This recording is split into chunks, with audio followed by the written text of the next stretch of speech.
धरती के निर्माण और उसमें जीवन की शुरुआत को लेकर अब तक हम 2 पार्ट बना चुके हैं, जिसके जरिए आप पृथ्वी के इतिहास को बेहद ढंग से समझ सकते हैं।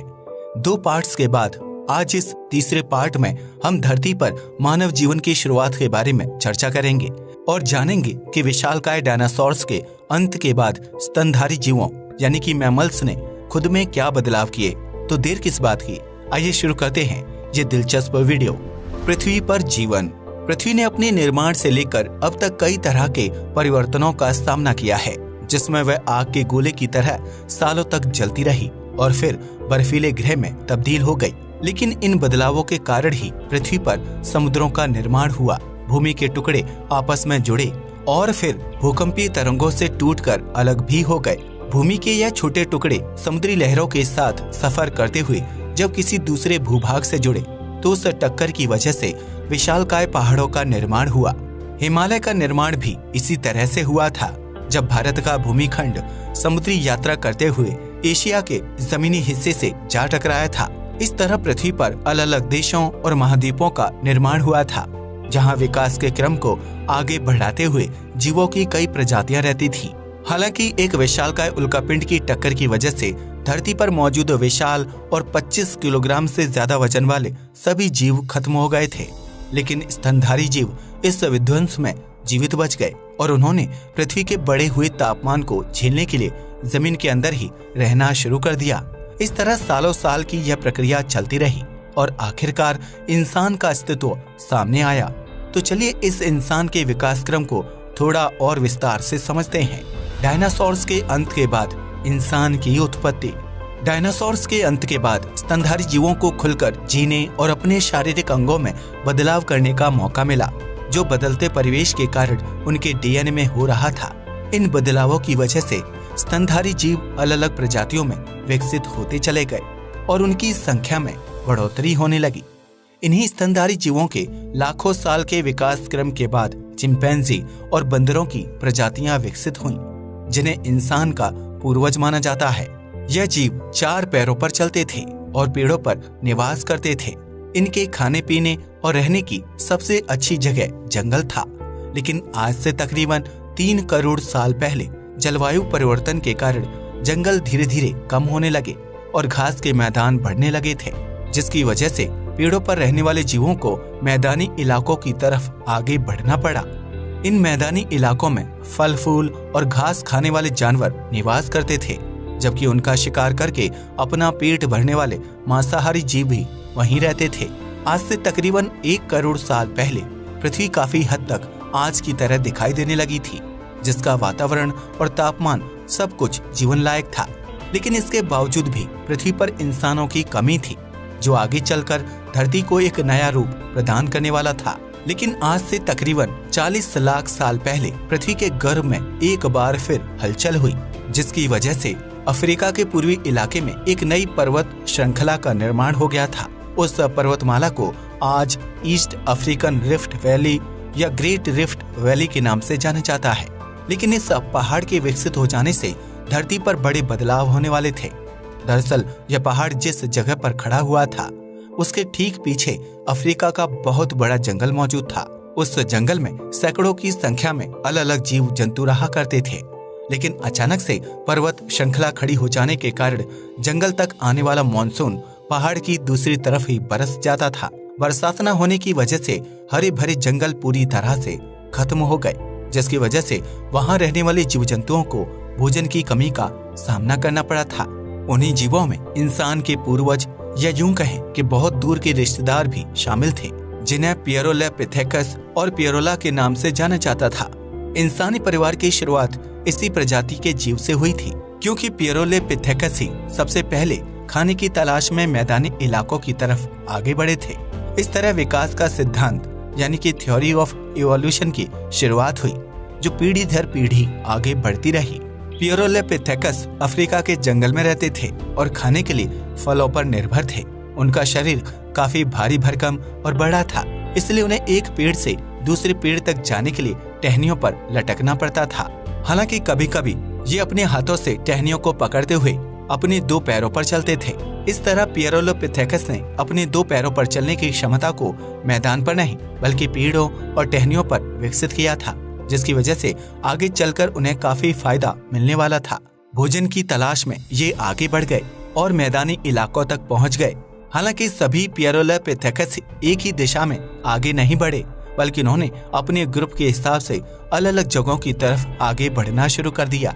लेकिन जो पियरोलोपिथेकस भोजन की तलाश में मैदानी इलाकों तक आए, सिर्फ वही आगे चलकर इंसानों में तब्दील हुए। वहीं जो पियरोलोपिथेकस दूसरे जंगलों तक पहुंचने में कामयाब हुए, वह बंदर और चिंपैंजी की प्रजातियों में विकसित हुए। दरअसल विकास का क्रम आसपास के परिवेश और जरूरत पर निर्भर करता है। ऐसा ही कुछ हुआ हमारे पूर्वज पियरोलोपिथेकस के साथ। जो पियरोलोपिथेकस मैदानी इलाकों तक गए, उन्हें भोजन खोजने में काफी तकलीफों का सामना करना पड़ा था, जिसकी वजह से उनके डीएनए में परिवेश के हिसाब से बदलाव होने लगे। वहीं जो पियरोलोपिथेकस दूसरे जंगलों तक पहुंचे, उन्हें आसानी से भोजन मिल गया था, इसलिए उनके शरीर में जरूरत के हिसाब से बेहद कम विकास हुआ। डीएनए में बदलाव से शुरू हुई विकास प्रक्रिया। किसी भी जीव के शरीर में मौजूद डीएनए एक ऑपरेटिंग सिस्टम की तरह काम करता है। जिस तरह आपके लैपटॉप या मोबाइल को चलाने के लिए एक ऑपरेटिंग सिस्टम होता है, ठीक उसी प्रकार किसी भी जीव के शरीर में डीएनए ऑपरेटिंग सिस्टम की तरह काम करता है। एक शिशु से वयस्क इंसान बनने और शरीर में हर नई कोशिका के पैदा होने के लिए यही डीएनए जिम्मेदार होता है, जो समय के साथ अपडेट होता रहता है। दरअसल डीएनए में आसपास के परिवेश और वातावरण की वजह से बदलाव होते रहते हैं और नए गुण यानी फीचर शामिल होते हैं। यह बदलाव हमारे शरीर द्वारा महसूस किए जाते हैं और डीएनए उन बदलावों के हिसाब से परिवर्तन करने लगता है। डीएनए में बदलाव के कारण ही नई कोशिकाएं विकसित होती हैं। हर जीव का रंग, रूप और आकार डीएनए द्वारा ही निर्धारित होता है। ऐसे में जब जंगलों के समाप्त हो जाने के बाद पियरोलोपिथेकस के कुछ ग्रुप मैदानी इलाकों तक गए, तो वहां पहुंचने के बाद उनके शरीर ने परिवेश के बदलावों को महसूस किया। इस तरह समय के साथ पियरोलोपिथेकस के डीएनए में बदलाव होने शुरू हो गए, जिसकी वजह से आगे चलकर इंसान की उत्पत्ति हुई। हालांकि यह विकास प्रक्रिया कोई 1 या 2 साल में पूरी नहीं हुई है, बल्कि इसे पूरा होने में लाखों सालों का समय लगा है। इस तरह पियरोलोपिथेकस के रूप में पेड़ों से उतरकर अफ्रीका के मैदानी इलाकों में पहला कदम रखने वाले हमारे पूर्वज आर्डिपिथेकस रेमिडस के रूप में विकसित हो गए थे। इनके दिमाग का आकार एक संतरे के बराबर था, जबकि उनकी लंबाई 4 फीट के करीब थी। सैकड़ों साल तक चले विकास क्रम के बाद आर्डिपिथेकस रेमिडस ने जमीन पर बिना किसी सहारे के 2 पैरों पर चलना शुरू कर दिया था, जिसकी वजह से उनके हाथ अब खाली हो चुके थे। अब आर्डिपिथेकस रेमिडस को जमीन में चलने और भोजन इकट्ठा करने के लिए ज्यादा ऊर्जा खर्च नहीं करनी पड़ती थी, जबकि वे अपने हाथों का इस्तेमाल चलते फिरते खाना खाने के लिए करने लगे। इस तरह विकास की प्रक्रिया आगे बढ़ती रही और आज से तकरीबन 23 लाख साल पहले होमो हैबिलिस की प्रजाति अस्तित्व में आई, जिनका दिमाग पहले के मुकाबले काफी विकसित और बड़ा हो चुका था। होमो हैबिलिस ही वह जीव थे जिन्होंने पहली बार पत्थर से हथियार बनाए थे और उनका इस्तेमाल चीजों को तोड़ने के लिए किया करते थे। होमो हैबिलिस पत्थर के धारदार हिस्से से चीजों को काटने की कला सीख गए थे, जिसकी वजह से जब वह पत्थर को पकड़ते तो उनकी मुट्ठी और अंगूठों को मजबूती मिलने लगी थी। इस तरह पत्थर से हथियार बनाने की कला सीखने के बाद विकास क्रम जारी रहा और होमो इरेक्टस की नई प्रजाति अस्तित्व में आई।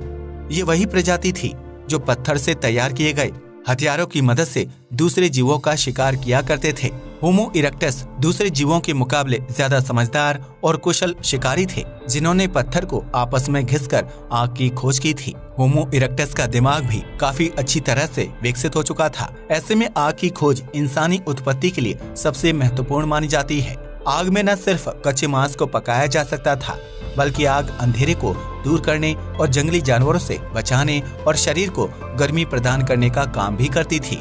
आग की खोज के साथ ही होमो इरेक्टस ने ग्रुप्स की जगह परिवारों में रहना शुरू कर दिया और इकट्ठा शिकार करके उसे आग में पकाकर खाने लगे। इस तरह होमो इरेक्टस को आग में पके मांस को खाने में कम ऊर्जा खर्च करनी पड़ती थी, जबकि उनका जबड़ों और दांतों पर भी कम जोर पड़ता था। पका हुआ भोजन खाने और कम ऊर्जा खर्च करने की वजह से होमो इरेक्टस के दिमाग को ज्यादा मात्रा में कैलोरी और प्रोटीन मिलने लगा, जिसकी वजह से उनका दिमाग काफी बड़ा और विकसित हो गया था। आज से करीब 2 लाख साल पहले होमो इरेक्टस का शारीरिक ढांचा काफी हद तक आज के इंसान की तरह विकसित हो चुका था, जबकि उनकी आवाज की नली भी नीचे की तरफ आ चुकी थी। आवाज की नली के विकसित हो जाने की वजह से हमारे पूर्वज अब ज्यादा जटिल और साफ आवाज निकालने में सक्षम हो गए थे, जिसकी वजह से वह आपस में खुलकर बातचीत और संदेशों का आदान प्रदान करते थे। बोलने और सुनने की समझ विकसित होने के बाद इंसान के पूर्वजों में आखिरी बदलाव आने वाला था, जिसके बाद इंसान की उत्पत्ति होनी थी। होमो इरेक्टस ने खेती करने और घर बनाने की प्रक्रिया शुरू की थी, जिसकी वजह से उनके भोजन की कमी पूरी हो जाती थी। वहीं घर या बस्ती का निर्माण करने की वजह से उन्हें मौसम की मार झेलने की जरूरत नहीं पड़ती थी। इस तरह विकास का क्रम आगे बढ़ता चला गया।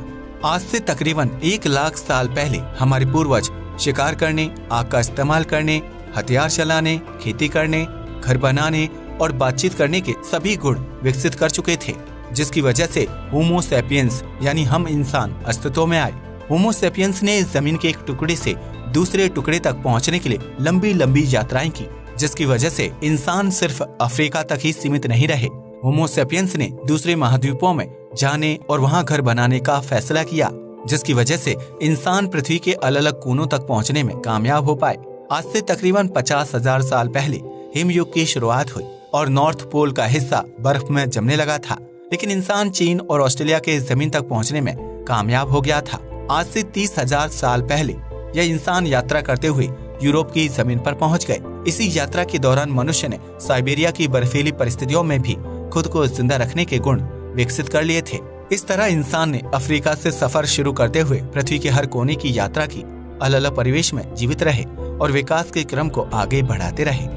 इस तरह इंसान ने समुद्री इलाकों से लेकर पहाड़, रेगिस्तान और बर्फीले इलाकों में अपनी पसंद के हिसाब से बस्तियां बसा ली और पीढ़ी दर पीढ़ी आगे बढ़ते चले गए। इस तरह अलग अलग जगह और परिवेश में रहने की वजह से इंसान ने अपने कपड़ों और खान पान की जरूरत का भी खास ख्याल रखा, जिसकी वजह से हर जगह का रहन सहन और खान पान अलग हो गया। समुद्री इलाकों के आसपास रहने वाला इंसान सी फूड पर निर्भर रहता था, जबकि हल्के कपड़े पहनता था। वहीं बर्फीली और ठंडी जगहों पर रहने वाले मनुष्य ने ज्यादा मांस खाना शुरू कर दिया, क्योंकि इससे उनके शरीर को गर्माहट मिलती थी। इसके अलावा वह ऊनी और बड़े कपड़ों का इस्तेमाल करते थे, जबकि पहाड़ी जगहों पर रहने वाला इंसान फल फूल और खेती पर निर्भर था, जबकि वहाँ का पहनावा गर्म वस्त्रों पर निर्भर करता था।